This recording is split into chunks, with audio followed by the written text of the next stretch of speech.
कुछ दिन तलवंडी में विश्राम करके गुरुजी यहाँ से चलकर दूसरी बार ब्रह्म को मिलने के लिए पाकपटन से पश्चिम दिशा से कुछ दूर बाहर ही बैठ गए।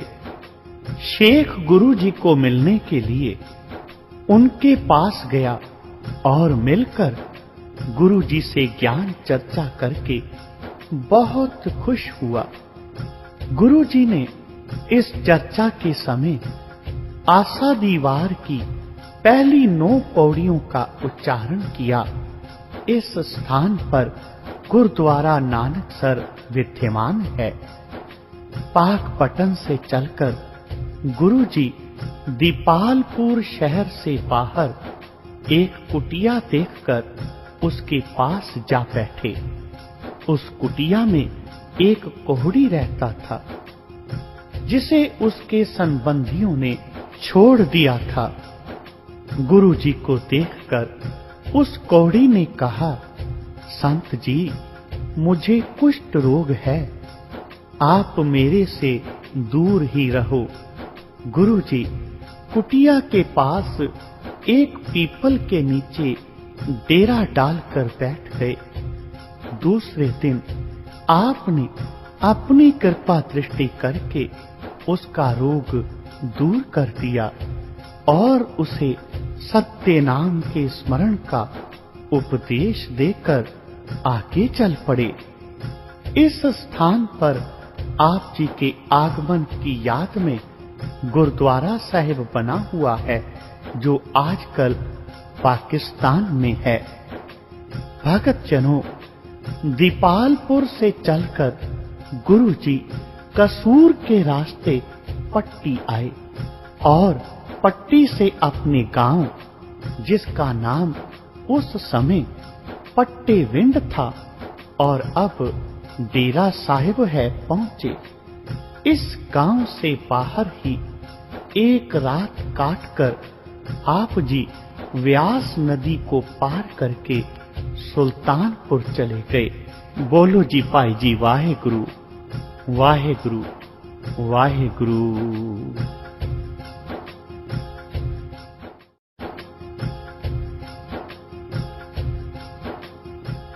भक्त जनों, कलयुग अवतार गुरु नानक देव जी लोगों को उस प्रभु परमात्मा के सच्चे नाम का उपदेश देते हुए दीपालपुर से चलकर कसूर के रास्ते पट्टी और पट्टी से अपने गांव पहुंचे और अपने गांव के बाद सुल्तानपुर लोधी पहुंच गए।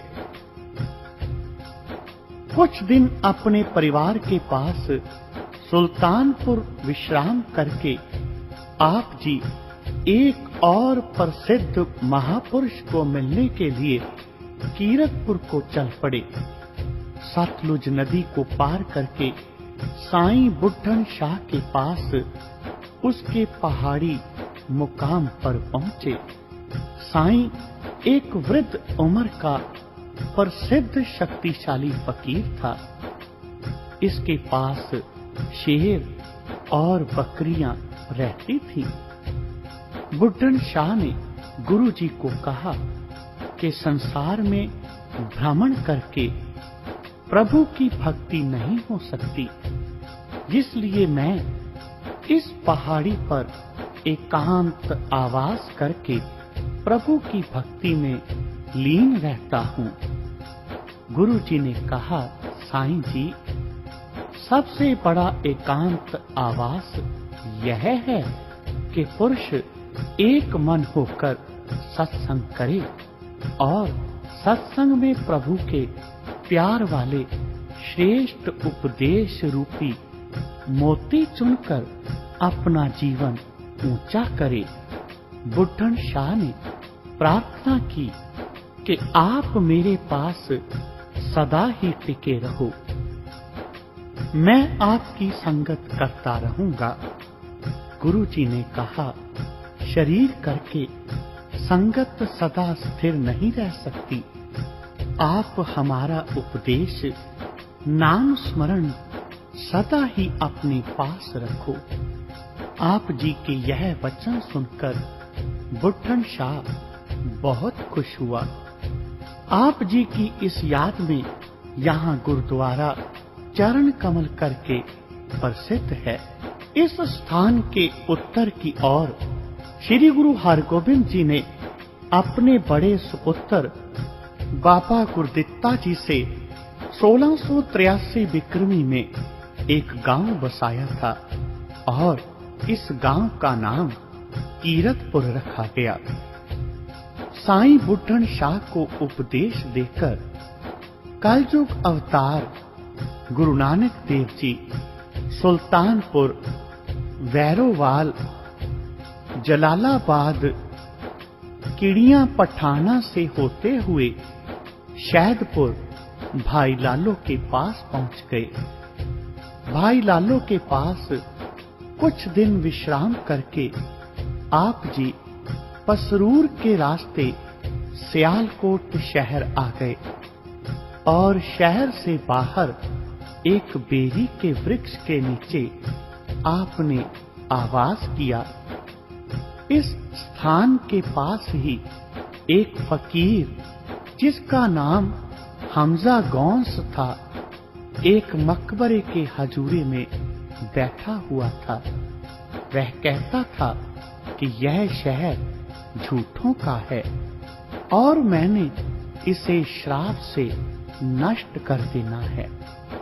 बात यह थी कि यहाँ एक क्षत्रिय के घर संतान नहीं होती थी। उसने हमजा गौस के मनौत की कि अगर घर में संतान होगी तो पहला लड़का मैं हमजा गौस को दे दूंगा। परंतु जब उसके घर लड़का पैदा हो गया तो हमजा गौस के मांगने पर भी उस क्षत्रिय ने लड़का ना दिया, जिस कारण हमजा गौस क्रोध से शहर को नष्ट करने के लिए बैठा हुआ था। इस बात का पता लगने पर गुरुजी हमजा गौस को मिलने के लिए उसके मकबरे के पास पहुंच गए। परंतु उनके मुरीदों ने कहा कि पीर जी की आज्ञा है कि जब तक यह शहर नष्ट ना हो जाए तब तक हमने ना सूर्य देखना है और ना किसी स्त्री पुरुष के दर्शन ही करने हैं। यह झूठों का शहर नष्ट होने के ही योग्य है। गुरुजी यह वचन करके अपने ठिकाने बेरी के नीचे वापस आ गए कि आज दोपहर को ही पीर जी सूर्य देख लेंगे और उनका प्राण भी टूट जाएगा।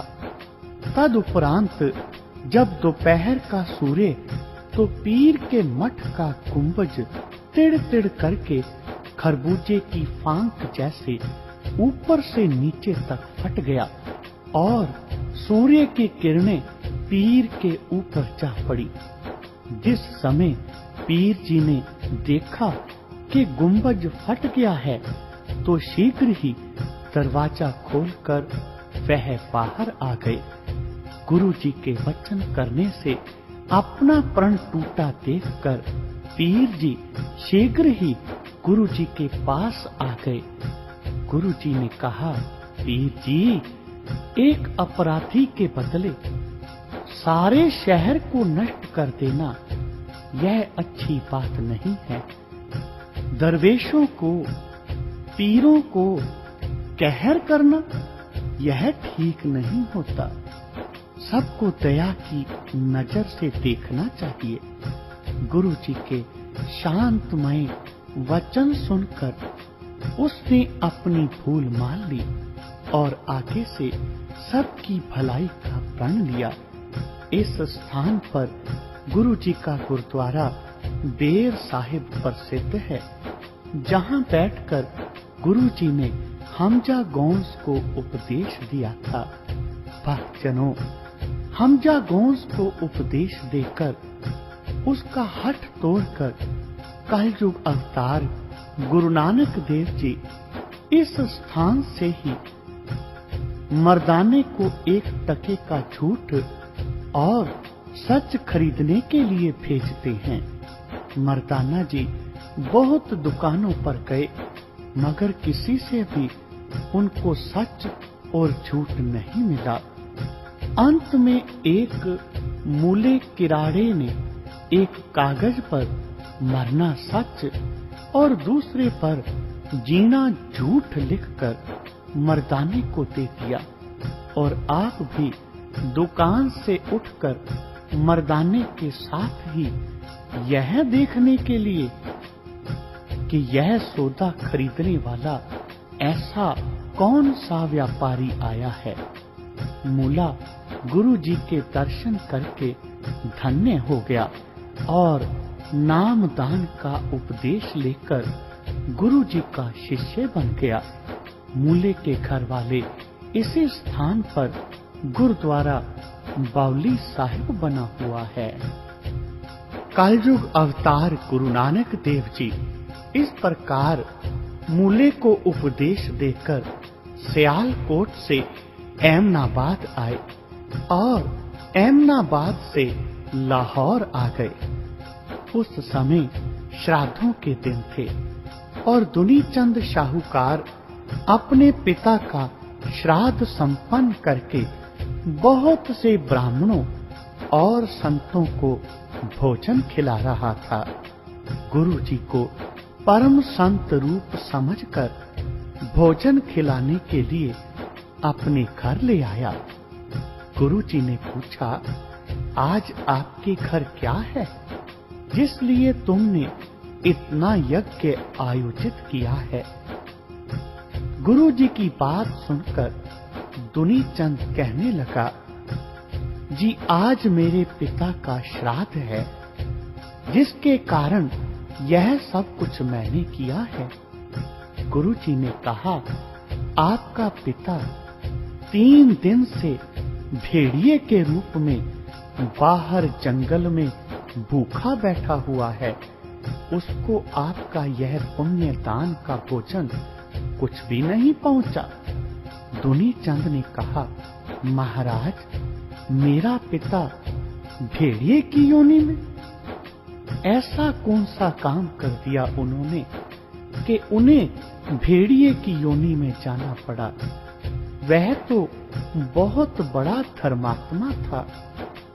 गुरु जी ने बताया कि अंत समय आपके पिता को मांस खाने की इच्छा हुई थी, इसलिए मरकर उसको भेड़िए की योनि प्राप्त हुई है।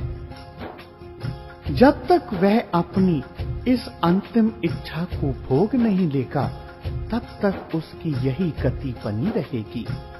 मानव के अपने किए हुए कर्म ही उसके आगे आते हैं। दूसरे का किया हुआ किसी को कुछ नहीं मिलता। दुनीचंद को उपदेश देने के लिए गुरु जी ने आषाढ़ीवार की 15 पौड़ियां उच्चारण की। दुनीचंद ने गुरु जी से चरण पहुल लेकर सिक्खी धारण कर ली और सत्य संग करने के लिए अपने घर में ही धर्मशाला बना दी, जो दिल्ली दरवाजे के अंदर चौहटा मुफ्ती बाकर के नाम से प्रसिद्ध है। भक्तजनों, दुनीचंद को उपदेश देकर गुरुजी लाहौर से रावी नदी के किनारे बाएं किनारे के साथ साथ कई प्राणियों को सत्य नाम का उपदेश देते हुए गांव पखोके रंधावे पहुंचकर गांव से बाहर एक बरगद के नीचे बैठ गए। इस गांव में गुरु जी का ससुर मूला चौना पटवारी लगा हुआ था। श्री सुलखनी जी आप जी के महल और दोनों साहिबजादे भी यहाँ अपने नाने नानी जी के पास ही रहते थे। जब मूले चौने जी को पता लगा कि श्री नानक जी बाहर बरगद के नीचे बैठे हुए हैं, तो वह उस गांव के चौधरी अजित्य रंधावे को साथ लेकर गुरु जी के पास आया और कई प्रकार की छोटी मोटी बातें की। तत्पश्चात चौधरी अजित्य रंधावे की प्रार्थना स्वीकार करके गुरुजी अपने परिवार को साथ लेकर रावी के पार दाएं किनारे डेरा करके बैठ गए। चौधरी अजित्य ने गुरुजी के निवास के लिए मकान बनवा दिया और जिस वस्तु की जरूरत थी वहां पहुंचा दी। तत्पश्चात चौधरी दोते की प्रेरणा से लाहौर के क्षत्रिय करोड़ीमल ने गुरुजी के लिए पक्के मकान और धर्मशाला बनवा दी और खर्च आदि के लिए कुछ जमीन भी नाम लगवा दी। यहाँ एक सत्संगी पुरुष ने गुरुजी से पूछा कि नेक पुरुष के क्या लक्षण होते हैं।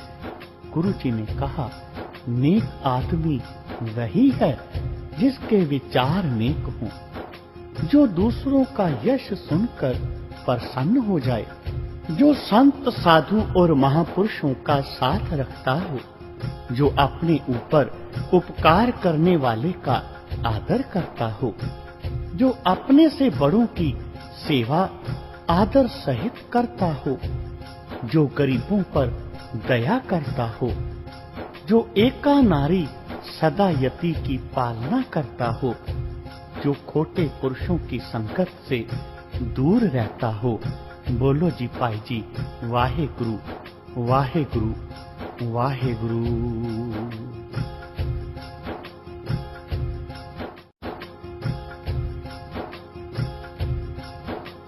भक्तजनों, एक समय की बात है, श्री गुरु नानक देव जी मस्तानों की भांति रहने लगे। किसी के साथ बातचीत ना करते तथा ध्यान में लेटे रहना इनकी दैनिक क्रिया हो गई। विरक्तों की भांति संसार के जंजाल काट दिए। समस्त बेदी कुल नानक जी को देखकर दुखी रहने लगी। सभी कहते कि कालू पटवारी का पुत्र पागल हो गया है। जब कोई मित्र आपसे मिलने आता तो उससे अपरिचितों की भांति मिलते थे। समस्त दिन एकांतवास और उपवास में ही पड़े रहना नानक जी का कर्तव्य बन गया। माता जी चिंतातुर होकर कहने लगे, हे पुत्र, फकीरों का संग त्याग दो तथा तुम अपनी ओर देखो। उठो, खाओ, कमाओ और नाम पैदा करो। तुम्हारी ओर देखकर सारा परिवार तथा कुटुंबी दुखी हो रहे हैं। पिता की ओर अपनी कमाई की रक्षा करो। अच्छी प्रकार रहोगे तो तुम्हारा विवाह भी किसी सुयोग्य घराने में हो जाएगा, जिससे मुझे सुख प्राप्त होगा तथा तुम्हारी कीर्ति होगी। तुम्हें मस्त मौला देखकर लोग मजाक करते हैं तथा तुम्हारा नाम नालायक पड़ गया है। दरिद्री, निबुद्धि तथा बेकार, यह शब्द तेरे नाम के साथ विश्लेषण लग रहे हैं। तुम जानते हो कि शरीकों के शब्द वज्र की भांति लगते हैं। मैं सुन सुनकर जलती रहती हूं। यह सुनकर गुरुजी ने माता जी को कोई उत्तर नहीं दिया, बस उसी तरह चलते रहे। ना बोलना, ना खाना, ना पहनना, बस पड़े रहना, यही गुरु नानक के काम थे। नानक देव जी महाराज उत्तम पुरुषों की भांति दृष्टिगोचर हो रहे थे। माता जी के बहुत ही अनुरोध करने पर गुरुजी अल्प सा आहार करते थे और कभी-कभी तो निर्जल ही दिन व्यतीत हो जाता था। शरीर निर्बल हो गया। माताजी कहने लगे, बेटा, तुम्हें कौन सी व्याधि है? क्या तकलीफ है? क्या दुख है? क्या बीमारी है? कुछ अपनी औषधि करवाओ। तुम्हारा मुखड़ा पीत वर्ण हो गया है। हे पुत्र, मैं अपने मन की व्यथा क्या कहूं? हे भगवान, तू ही कृपा कर मेरे पुत्र को आरोग्यता प्रदान कर। मैं दंडवत प्रणाम करती हूं। इस प्रकार माताजी परमात्मा से प्रार्थना करने लगे। एक दिन माताजी ने कहा, मैं अभी वैद्य को बुलाती हूं और तुम्हारा इलाज कराऊंगी। बताओ, तुम्हें क्या रोग है?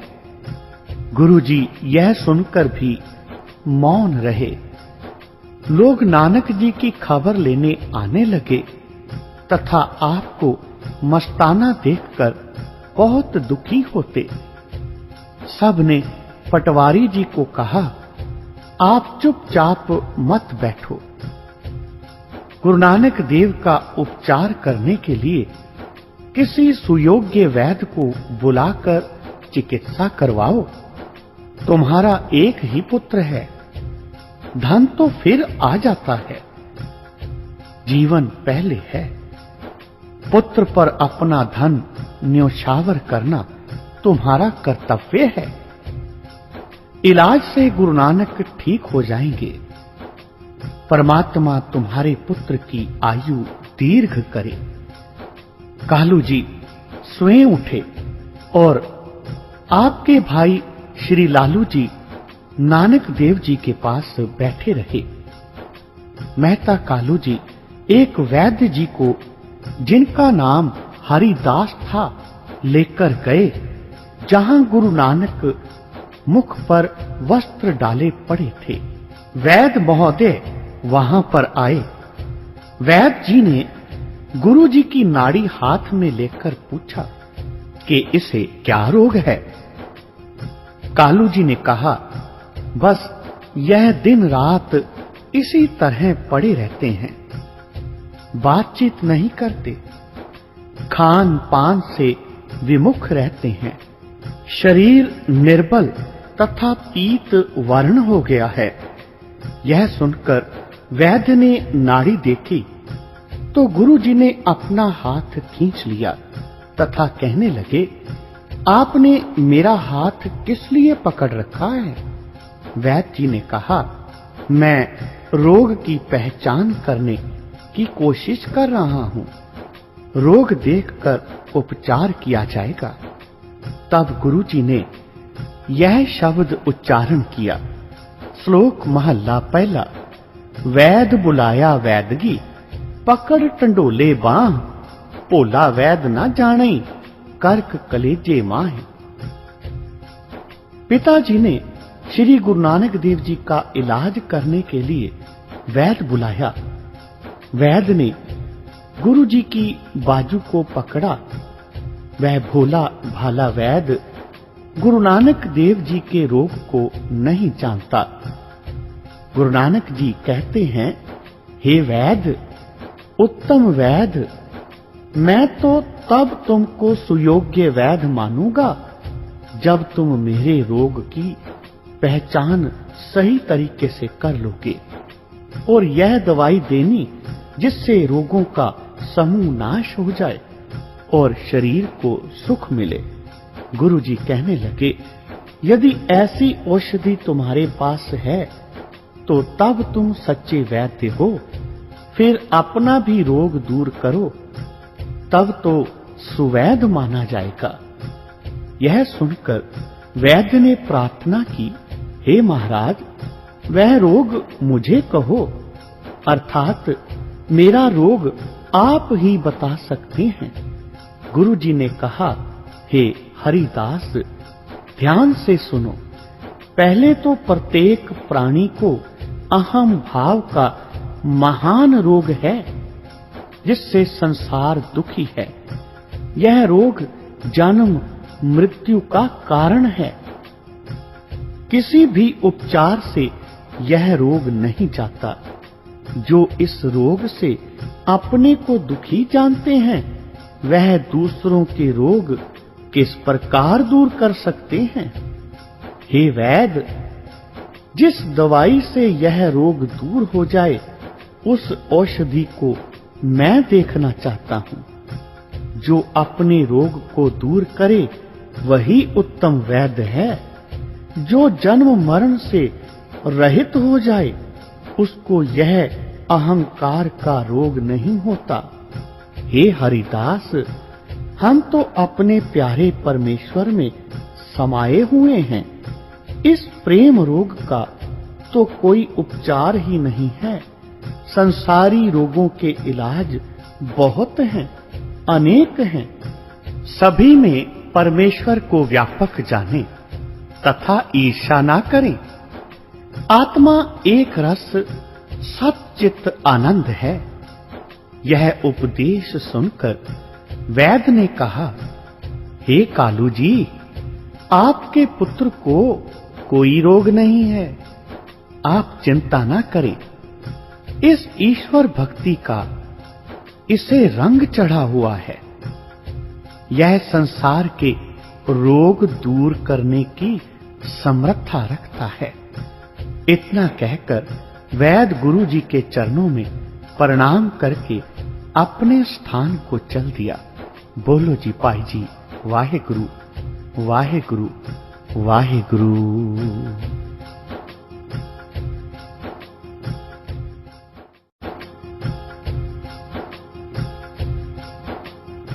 भक्त जनों, कलयुग के अवतार श्री गुरु नानक देव जी की साखी आगे चलती है। जिस समय श्री गुरु नानक देव जी की आयु 20 वर्ष की हो गई और इनका रहन सहन उसी प्रकार मस्ती में भरा हुआ था, वही चाल थी जो बचपन से चली थी। जिधर मन माना चले जाना और जहां बैठना वहीं बैठे रहना। शरीर धरती पर और मन अकाल पुरुष की ओर लगाए रहना, यही आपकी दिनचर्या थी। एक दिन एक साधु वहां आया, जिसने नगर के बाहर आसन लगाया। तब नानक जी उसके पास जा बैठे। उस समय श्री नानक जी के हाथ में एक स्वर्ण की मुंदरी थी तथा एक गड़वा, जिसे लोटा कहते हैं। उस साधु ने गुरु जी का परिचय पूछा। उत्तर में गुरु जी ने कहा, मैं क्षत्रिय का पुत्र हूं। लोग मुझे नानक निरंकारी के नाम से बुलाते हैं। उस साधु ने कहा, हे नानक, आप निरंकारी हो और हम निरंकार के हैं, इसलिए हमें कुछ खाना दीजिए। इसलिए गुरुजी ने अंगूठी और गड़वा साधु के आगे रख दिया। उसने कहा, यह अंगूठी और गड़वा आप अपने पास ही रखो। गुरुजी ने उत्तर दिया, पुरुष को चाहिए जो कुछ कहे उसी पर अमल करे। तब साधु ने कहा, हे नानक, तुम सत्य रूप में निरंकार हो तथा हम मिथ्या ही निरंकार के बनते हैं। तब श्री गुरु जी अपने घर को आ गए। गड़वा और अंगूठी लेकर साधु 9-2-11 हो गया। कालू जी ने पूछा, नानक, लोटा और अंगूठी कहाँ है? गुरु जी खामोश रहे। अति कुपित होकर कालू जी ने कहा, नानक, तेरा मेरे घर में ठहरना कठिन है। अभी निकल जाओ। मैं तुमको अपने घर में नहीं रख सकता। मैं तुम्हें समझा समझा कर थक गया हूं, परंतु तुम्हें ज्ञान नहीं होता, इसलिए